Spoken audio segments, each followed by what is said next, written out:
Բարև ձեզ, Եվրոմեդիա 24-ի տաղավարում այսօր ես զրուցելու եմ Հայաքվե ազգային քաղաքացիական նախաձեռնության համակարգող Ավետիք Չալաբյանի հետ։ Բարև ձեզ, պարոն Չալաբյան։ Բարև ձեզ։ Պարոն Չալաբյան, ընդդիմությունը այսպես կոչված խաղաղության պայմանագիրը համարում է երկրորդ կապիտուլյացիա։ Հայաքվե նախաձեռնության դիրքորոշումը ինչպիսին է դրա հետ կապված, գիտեք, որ արդեն համաձայնեցված տեքստ կա, իհարկե հանրությունը դեռ ծանոթ չէ այդ տեքստին ամբողջովին։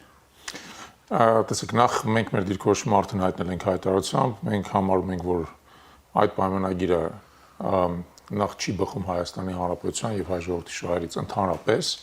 եւ երկրորդը նա իր էությամբ կեղծիք է, ըստ էության պարունակում,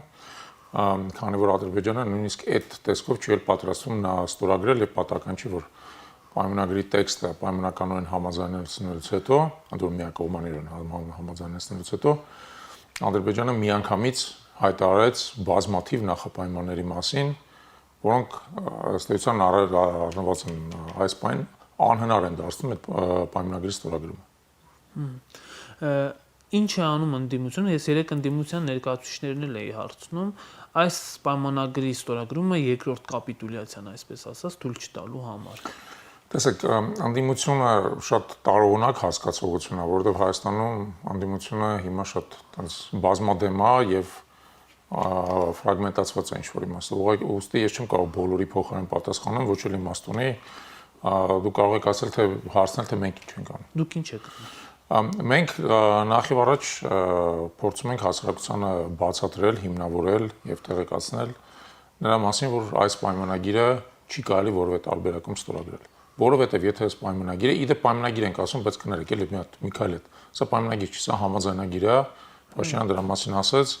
եւ պետք է հասկանալ, որ համաձայնագիրը որպես այդպեսին ավելի ցածր իրավական ուժ ունեցող փաստաթուղթ է, քան թե միջազգային պայմանագիրը։ Հիմա գուցե ինքը լեզվիս հետակում արեց, չգիտեմ, բայց բոլոր դեպքերում խոսելուց եկիք համաձայնագիր տերմին օգտագործենք։ Ուրեմն մենք փորձում ենք մարդկանց բացատրել, որ այս համաձայնագիրը որևէ տարբերակում չի կարելի ստորագրել շատ բարձ պատճառով, որովհետև եթե այս համաձայնագիրը ստորագրվում է, դրանով Արցախի հարցը մեկ ընդմիշտ թաղվում է, իսկ արցախցիները դառնում են հավերժ փախստական եւ կորցնում են որևէ շանս իրենց հայրենիքը վերադառնալու։ Ուստի այս համաձայնագիրը այս տեսքով չի կարելի ստորագրել։ Այսինքն դուք կարծում եք, որ Արցախի էջը դեռևս վերջնականապես փակված չէ։ Մենք համոզված ենք, որ Արցախի էջը վերջնականապես փակված չի, եթե այս համաձայնագիրը չստորագրվի։ Եթե ստորագրվի էլ, չի նշանակում, որ ապագայում հնարավոր չի վերաբացել։ Բայց բոլոր դեպքերում այսպիսի համաձայնագիր ստորագրելով մենք Ադրբեջանի ձեռքը շատ հզոր հաղթաթղթեր ենք տալիս։ Մենք իրան ըստ էության միակողմանիորեն զիջում ենք Արցախի նկատմամբ մեր բոլոր իրավունքները։ Բայց այս իշխանությունը, պարոն Չալաբյան, մեկ անգամ չէ, որ հայտարարել է, որ ամբողջովին ճանաչում է Արցախը Ադրբեջանի կազմում եւ վերջերս էլ Արսեն Թորոսյանն ասաց, որ արցախցիների հետ վերադարձի հարցը չի կարող լինել հայ-ադրբեջանական բանակցությունների թեմա։ Այսօր արդյոք սա չի նշանակում, որ այդ հարցը մեկընդմիշտ փակվում է։ Ոչ, չի նշանակում, որովհետեւ այս իշխանությունը մեկընդմիշտ չի իշխելու։ Դա բանավոր հայտարարություններ են, որոնք ոչ մի իրավական ուժ չունեն։ Չկա սեղանի վրա որևէ փաստաթուղթ Հայաստանի կողմից ստորագրած եւ օրինական ուժի մեջ մտած, դուք մի վերցրեք Պրագայի այդ հայտարարագիրը եւ այլն։ Օրինական ուժի մեջ մտած միջազգային պայմանագիր գոյություն չունի, որով Հայաստանի Հանրապետությունը ճանաչել է Արցախը Ադրբեջանի կազմում։ Չկա։ Եթե այս համաձայնագիրը չստորագրի, չի էլ լինի։ Ուստի պետք է ամեն ինչ անել, որպեսզի այն չստորագրվի։ Նիկոլ Փաշինյանի նկատմամբ դժգոհություն կա հանրային, դա ոչ ոք չի կարող, այո, հերքել, բայց ընդդիմությունը չի կարողանում օգտվել այս դժգոհությունից։ Ճիշտ է, դուք ասացիք, որ ողջ ընդդիմության մասով չեք կարող ասել, բայց ամենայն դեպս ընդհանուր գնահատական կարող եք տալ։ Ինչու ընդդիմությունը չի կարողանում այս դժգոհությունները վերածել արդյունքի։ Իսկ արդյունքը ինչպես եք պատկերացնում, եկեք Նիկոլ Փաշինյանի հրաժարականը, օրինակ։ Բացատրեմ ձեզ ինչու է խնդիրը։ Նախ պետք է հասկանալ հետևյալը, հա, Փաշինյանը այս պահի դրությամբ ունի ազգային ժողովում բոլոր դեպքերում ամուր մեծամասնություն։ Եվ Փաշինյանը հրաժարական կտա այն դեպքում, եթե մեղմ ասած իր իշխանությանը եւ ընդհանրապես ասած քաղաքացիական պայմանագրին լինի այն կարգի սպառնալիք, որ հրաժարականը լինի չարես փոքրագույնը։ Մենք տեսել ենք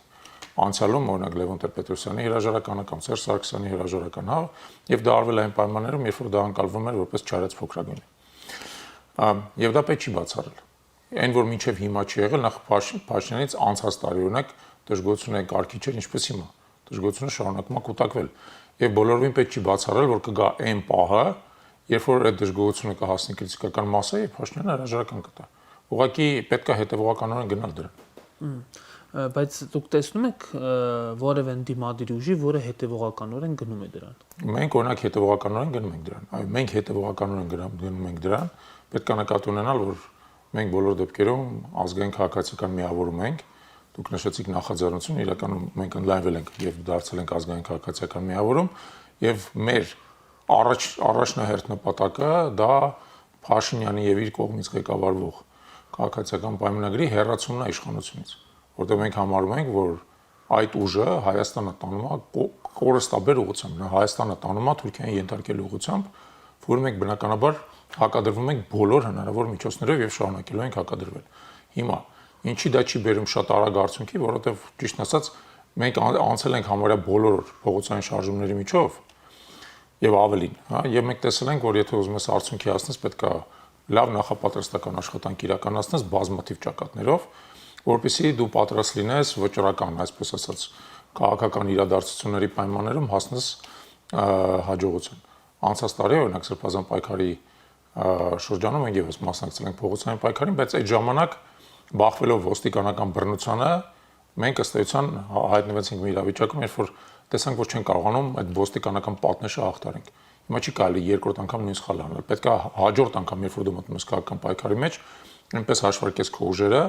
եւ այնպես ազդես նաեւ դիմացինի վրա, որ դու կարողանաս գերազանցություն հասնես։ Մենք այդ ճանապարհով ենք գնում։ Հիմա գիտեք, որ Սրբազան պայքարը Նիկոլ Փաշինյանի անվստահություն հայտնելու ստորագրահավաք է իրականացնում։ Ձեր կարծիքով այդ շարժումը երկրորդ շանս ունի, կարող է երկրորդ կյանք ունենալ, թե արդեն սպառված է։ Գիտեք, ես չի ուզենա կոնկրետ Սրբազան պայքարի մասին խոսալ հիմա, հա, եւ հենց այդ ստորագրահավաքի։ Ես ասեմ ավելին, Փաշինյանի իշխանության դեմ պայքարելու բազմաթիվ միջոցներ կան, դրանցից մեկն էլ հենց այդ ստորագրահավաքն է, եւ ըստ էության դա հնարավորություն է տալիս որոշակիորեն գալվանիզացնել քաղաքացիների դժգոհությունը եւ ցույց տալ, որ դժգոհությունը առկա է։ Մենք ինքնս բազմաթիվ պայքարի միջոցներ ենք կիրառում, օրինակ մենք ստորագրավակ չենք իրականացնում, բայց շաբաթը մեկ մեր սեփական օպերատորական խումբը դուրս է գալիս փողոց եւ քաղաքացիների մոտ հարցումներ անցկացնում Փաշինյանի իշխանության վերաբերյալ, որոնք մենք հետո հրապարակում ենք, որ նույն պատկերն է տալիս բացարձակ։ Եվ կարեւոր է, որ հասարակական գիտակցության մեջ աստիճանաբար արմատավորվի այն իրողությունը, որ Փաշինյանի իշխանությունը հոգեվարքի մեջ է, սպառել է իրան եւ չի կարողանալու վերարտադրվել։ Դա շատ կարեւոր է, որովհետեւ Փաշինյանի իշխանությունը զգալի չափով հենվում է վախի վրա։ Փաշինյանը վերջի շրջանում փորձում է տարբեր անդիմադիր անձանց, խմբերի, գործիչների նկատմամբ հարկադրանքի միջոցով այդ ալիքը ինչ-որ իմաստով ճնշել։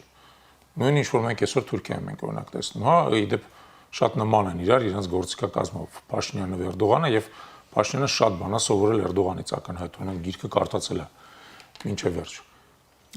Բայց այդ գործիքակազմը պետք է ձախողել։ Այդ գործիքակազմը պետք է ձախողել եւ դրա բազմաթիվ միջոցներ կան եւ ամենակարևոր միջոցը դա վախի մթնոլորտը քանդելն է։ Մարդկանց բերել են գիտակցության, որ իրենց վախենալ պետք չի։ Արդյոք այդ ամեն ինչ արդեն արմատավորված չէ, պարոն Չալաբյան, այն որ ով ինչ պետք էր իմանալ, կարծում եմ արդեն իմացել է, հա, Նիկոլ Փաշինյանի իշխանության մասին եւ թե ուր է տանում այդ իշխանությունը հայ ժողովրդին։ Խնդիրը այստեղ չէ կարծում, որ կոնկրետ գործողությունների ու համարձակության մեջ է քաղաքական ուժերի։ Կարծում եմ, որ քաղաքական ուժերի կոնկրետ գործողություններն են կարևոր եւ ես ինքս առանձնացնեմ մի գործողություն կոնկրետ, որը իմ տեսանկյունից ծայրահեղ բարձր կարևորություն ունի։ Տեսեք, մեր հասարակության մեջ որքան էլ աճում է Փաշինյանի նկատմամբ դժգոհությունը, միևնույն ժամանակ կա գիտակցություն, որ անցյալին վերադարձ չպետք է լինի։ Եվ որ Փաշինյանի իշխանությունը պետք է փոխարինվի նոր իշխանությամբ, որը մարդկանց հույս եւ հավատ է շնչում։ Եվ իդեպ ես ասեմ, որ իմ կարծիքով Փաշին հենց իշխանապողությունը տեղի կունենա այն ժամանակ, երբ որ այդպիսի ուժ գա ասպարեզ եւ իր քաղաքական հայտը ներկայացնի, հա։ Հիմա առանձին վերցած կան տարբեր գործիչներ, որոնք բավական բարձր հեղինակություն ունեն եւ ամենակարևորը անցյալի հետ կապված բան չունեն, այսպես ասած ծանր բեռ չունեն։ Այսինքն չի որ նրանք անցյալում գոյություն չեն ունեցել, բայց նրանք անցյալում չեն մասնակցել քաղաքական որոշումների ընդունմանը, անցյալից որևէ կառավարություն հետք չունեն, իրանց գործունեությունը եղել է քաղաքական համակարգից դուրս, կամ եթե նույնիսկ եղել է քաղաքական համակարգի մեջ, այնպիսի դերերում, որ իրանք պատասխանատու չեն արված սխալների համար եւ այլն։ Հիմա շատ կարևոր է, որ այդ գործիչները կարողանան իմի գան եւ միավորելով իրանց ուժերը մեր հասարակությանը ներկայացնեն այնպիսի այլընտրանք, որը հասարակությունը կընկալի որպես ազնիվ, շիտակ, մյուս կողմից կարող, ընդունակ իրական քաղաքական գործընթացներ ղեկավարել, որովհետեւ ասեմ ձեզ, ես մենակ կամ դուք մենակ կամ որևէ մեկը մենակ չի կարող հասարակությանը այդ հույսը ներշնչել։ Ավելին ասեմ, որ այն մարդիկ, որոնք փորձում են անznավորված քաղաքական պայքար տանել ու գալ ներկայանալ որպես հերթական փրկիչ, հա, ու չեմ ուզում անուններ ասեմ, բայց այդպեսիները կան, դրանց մեկը վերջերս ասաց, որ ինքը պետքա ինքը հայ ժողովրդի ապագան է, եթե ինքը չազատվի, հայ ժողովուրդը կկործանվի։ Դա բնականաբար այդպես չի, ոչ մի առանձին վերցված գործիչ այսօր չպետք է հավակնի այդ փրկչի պատմուճանին, ընդհակառակը մեզ միավորում է պետք, միավորում գաղափարի շուրջը, միավորում երկրի զարգացման հստակ, հասկանալի, շատ իրատեսական տեսլականի շուրջը։ Մենք պետք է մարդկանց բացատրենք, եթե Փաշինյանի իշխանությունը հեռանում է, մենք ենք գալիս, ինչ ենք անելու, ինչ ենք փոխելու, ինչն ենք անելու այլ կերպ։ Որն է սխալը, բայց նաև ոչ միայն որն է սխալը, այլ որն է ճիշտը։ Ճիշտը ոնց է անելու։ Ունեք այդ ծրագրերը այդ հարցի պատասխանները։ Ես կարծում եմ, որ Հայ-ԱԿՖ-ի մեր ծրագրերը հասունացած են արդեն, եւ մենք աստիճանաբար այդ ծրագրերը հանրությանն ենք ներկայացնում տարբեր միջոցներով, հոդվածներով, հարցազրույցներով, ոդքասթներով,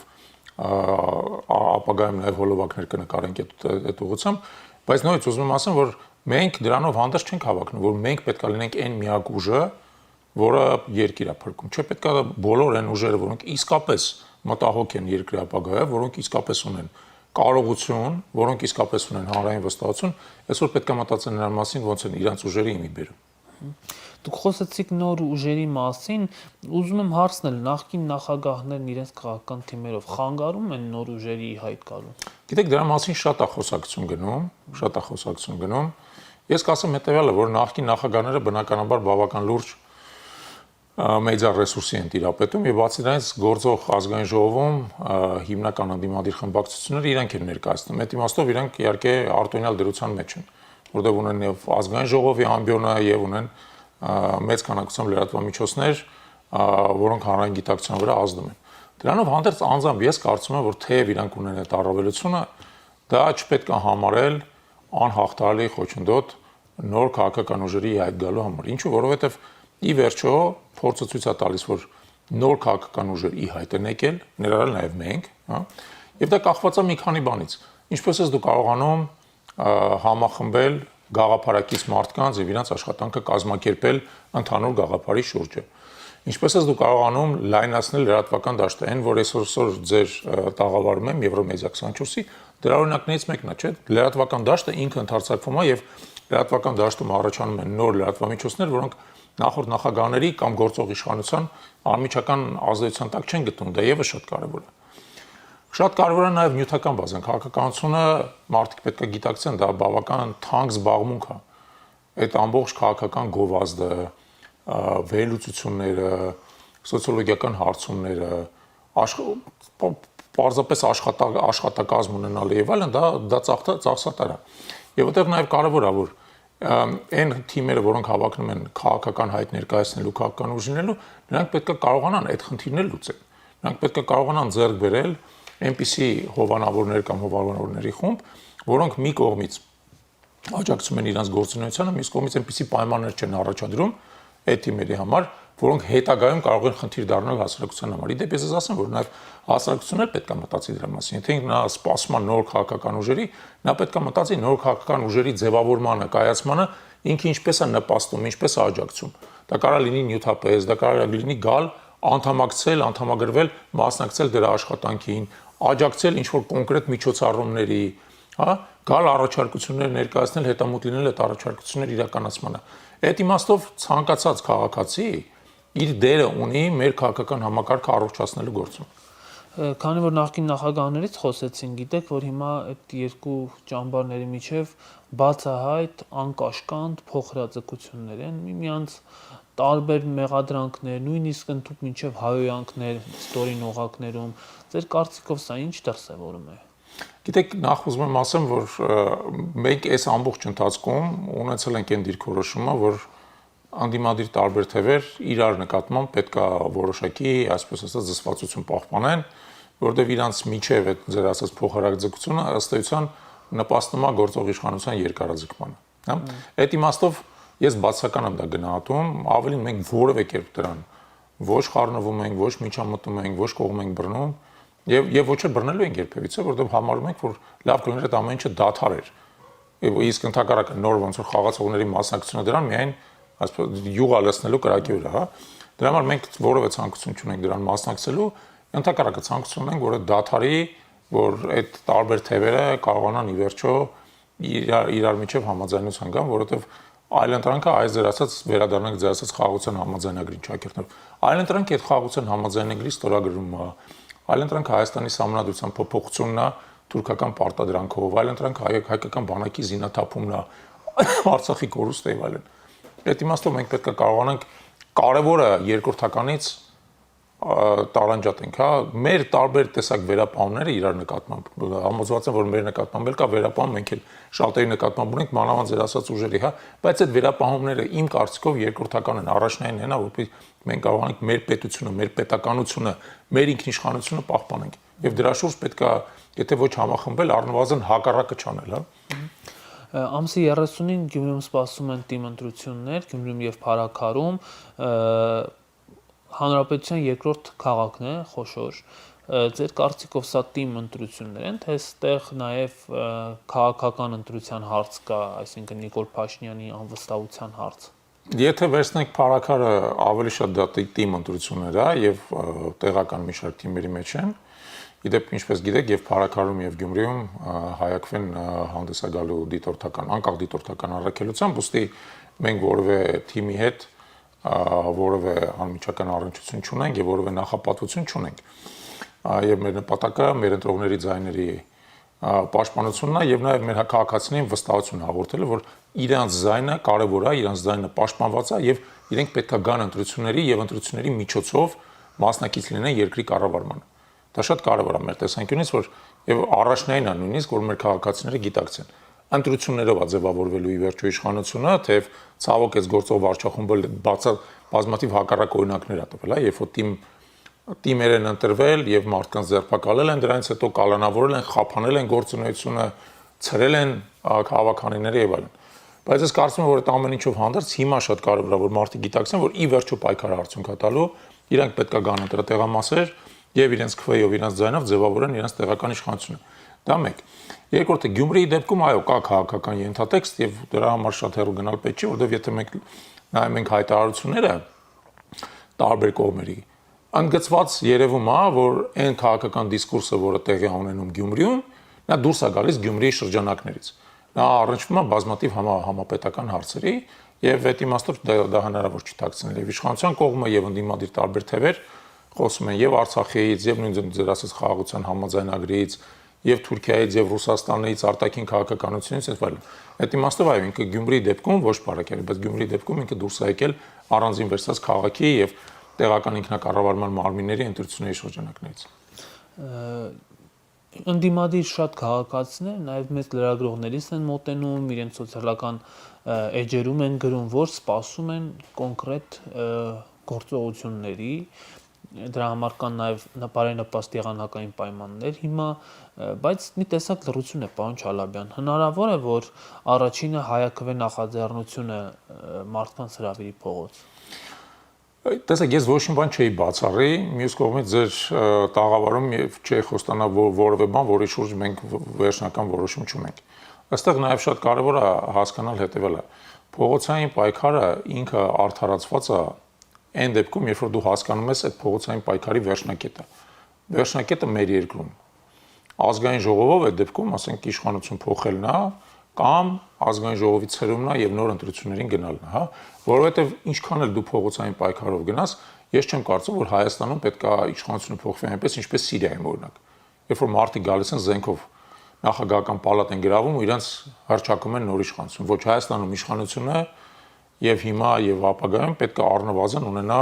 գոնե ֆորմալ լեգիտիմություն, այսինքն ինքը պետք է ձևավորված լինի սահմանադրական պահանջներին համաձայն։ Դա կարևոր է, մեզ պետք է դա գիտակցել, որովհետև եթե մենք դա գիտակցում ենք, պետք է հասկանանք, որ եթե դու գնում ես փողոցային պայքարի, դու պետք է հասկանաս հանգուցալուծումը ինչպես է լինելու։ Պետք է հասկանաս հանգուցալուծումը ինչպես է լինելու եւ այդ քո փողոցային պայքարը ինչպես է բերելու այդ կիզակետին այդ հանգուցալուծմանը։ Երբ որ մենք դա կհասկանանք, կարող է իսկապես մարդկանց էլ փողոց հրավիրենք այդ դեպքում, ոչ մի բան չի բացառել։ Շնորհակալ եմ զրույցի համար։ Ձեզ եմ շատ շնորհակալ։ Հարգելի հեռուստադիտողներ, ես զրուցում էի ՀԱՅԱՔՎ ազգային քաղաքացիական նախաձեռնության համակարգող Ավետիք Չալաբյանի հետ, կհանդիպենք։